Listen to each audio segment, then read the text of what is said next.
පට්ට වැදගත් දෙයක් ඈ. මම කියන්නේ මේ ව්‍යසනයන් එක්ක මම නෝටිස් කරපු වැදගත්ම කියලා හිතන කෑල්ලක් තමයි ඉන්ෂුරන්ස්. ඔය තමන්ගේ ජීවිතේ රක්ෂණය කරන්න පුළුවන් පළවෙනි මොහොතේ ජීවිතේ රක්ෂණය කරන්න. තමන්ගේ දේපලක් රක්ෂණය කරන්න පුළුවන් කියලා ආර්ථික හැකියාව වෙන පළවෙනි මොහොතේ රක්ෂණය කරන්න. හිතන්න ළමයි මෙතන මේ සිද්ධිත් එක්ක ඉන්න පුළුවන් නේද?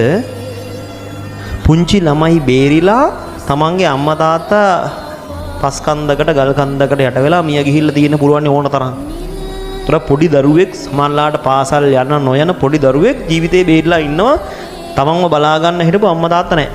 ආණ්ඩුවෙන් ලක්ෂ 10ක් දකුවත් දෙනවා.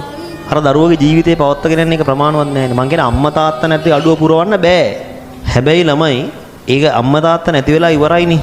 එතකොට ඒ අර පොඩි දරුවා තමන්ගේ කරදරු උස්මහත් වෙනකන් අවුරුදු 18 පයින්නකන් අවුරුදු 5ක් 10ක් 15ක් සමහරලාට ජැපෙන්න ඕනනේ කාත් එක්ක හරි. හැබැයි තන නිකමට ඇත්තට මේ අම්මයි තාත්තයි ඉන්ෂුරන්ස් එකක් දාලා තිබ්බනම් සමහරලාට ඒ පොඩි ගන්න ළමයි රුපියල් කෝටියකමාරක් ලැබෙන්න පුළුවන්. ඇත්තටම මේ කියන්නේ. ඒ කියන්නේ ජීවිත රක්ෂණ වගේ දේවල් මාර වැදගත්. දේපල රක්ෂණය මාර වැදගත්.